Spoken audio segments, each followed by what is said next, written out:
Aqui estou para mais um Turismo em Destaque.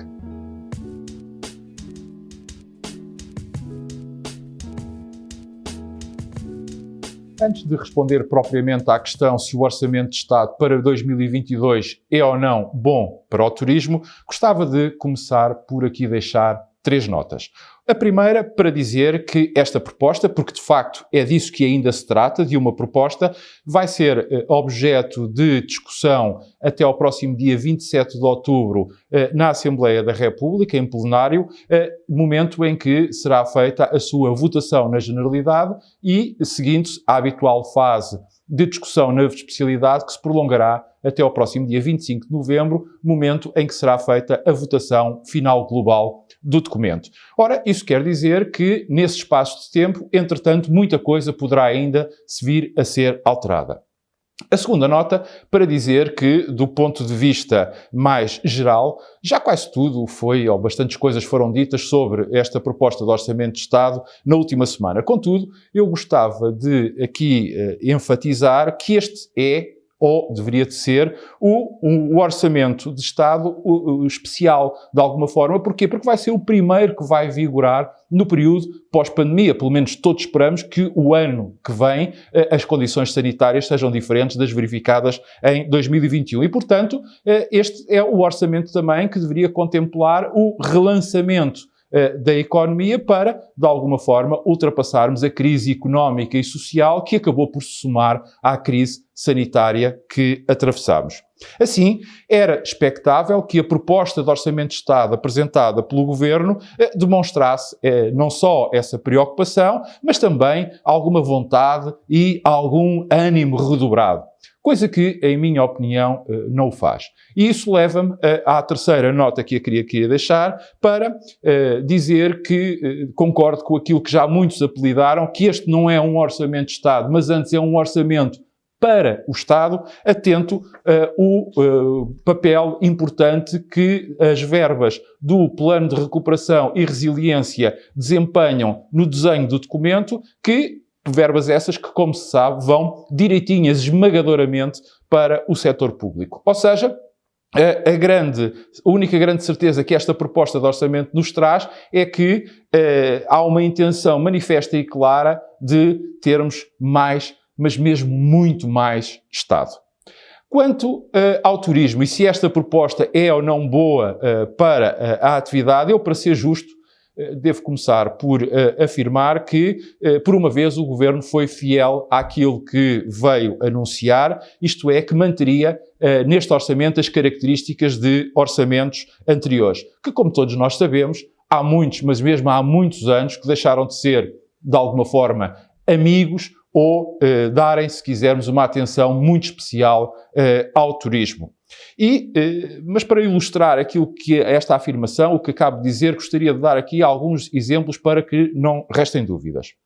Propõe-se a criação de um IFR, do Incentivo Fiscal à Recuperação, para estimular o investimento privado durante o primeiro semestre do ano de 2022, permitindo às empresas que deduzam à coleta do IRC os montantes dos investimentos, entretanto, realizados até um limite de 5 milhões de euros e cumprindo mais algumas regras.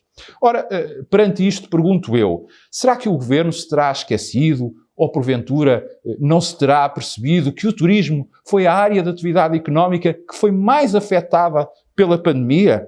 Ou será que ainda não se deu conta da luta titânica que todos os dias as empresas do turismo estão a travar para conseguirem sobreviver? Quanto mais para investirem.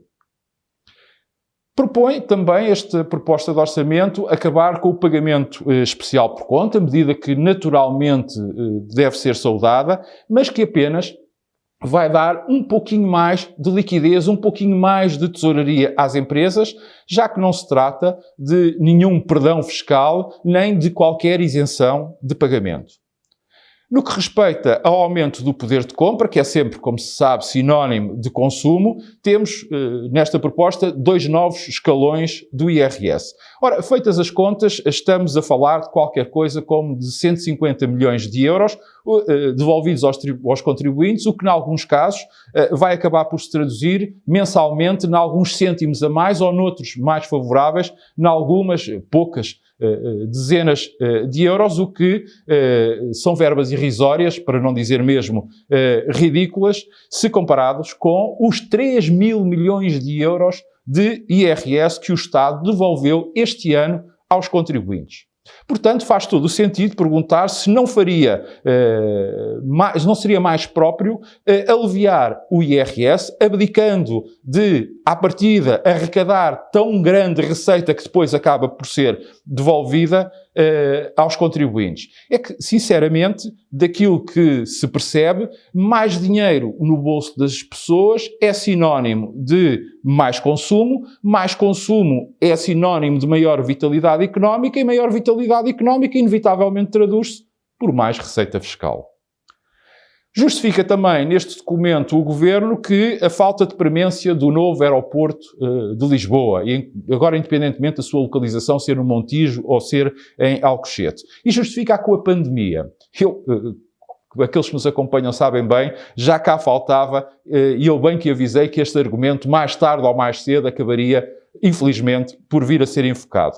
Mas prevê o Governo que, nesse sentido, os níveis turísticos de 2019 apenas sejam alcançados em 2024. Eu nem sequer vou entrar por essa discussão, porque também assume no documento que o estudo de avaliação estratégica ambiental só estará pronto em 2023. Se tudo correr bem, digo eu. Então, alguém acredita que se este cenário acabar por se vir a concretizar, o aeroporto depois vai estar pronto num período de um ano? É claro que não. Ou seja, vamos estar novamente o turismo e a economia estrangulados, como, aliás, eu sempre disse e tive a oportunidade de ir alertando. Também neste documento, mantém-se a taxa de carbono sobre as viagens aéreas, marítimas e fluviais, que, como se sabe, entrou em vigor em meados do ano passado, fruto da negociação do anterior Orçamento de Estado entre o Governo e o PAN. Isto numa altura em que o turismo precisa de ser competitivo e onde a concorrência internacional é feroz e onde, obviamente, todos os euros acabam por contar. Nada faz para evitar o aumento do preço dos combustíveis, que vai inevitavelmente acabar por afetar toda a cadeia de valor turístico, fazendo aumentar os preços, já que, neste momento, é impossível para as empresas terem capacidade para suportar ou para absorver este diferencial. E, sinceramente, não faz qualquer sentido que, por exemplo, num litro de combustível, 2/3 do seu valor sejam receita do Estado. Finalmente, algo positivo, embora não sendo propriamente uma novidade, que é a suspensão do agravamento das tributações autónomas em 2022, deixando-as exatamente como vigoraram o ano passado para as micro e para as pequenas e médias empresas que habitualmente não tinham prejuízos e que passaram agora a tê-los por causa da pandemia. O que significa que essas empresas apenas pagarão o que sempre pagaram, isto é, os 5%, e não a taxa agravada dos 10%.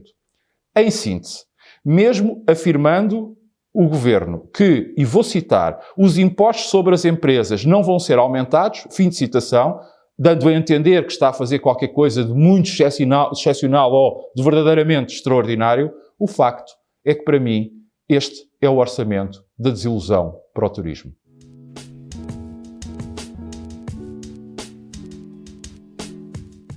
Perante tão grande desilusão, como tive a oportunidade de explicitar na resposta à pergunta anterior, na minha opinião, quase tudo devia ser alterado no Orçamento do Estado para 2022 naquilo que ao turismo respeita. Também por isso, a atividade no seu todo e principalmente as suas estruturas representativas, as associações empresariais, vão ter muito que fazer e, sobretudo, muito que porfiar nestas próximas 5 semanas até à votação final global do documento.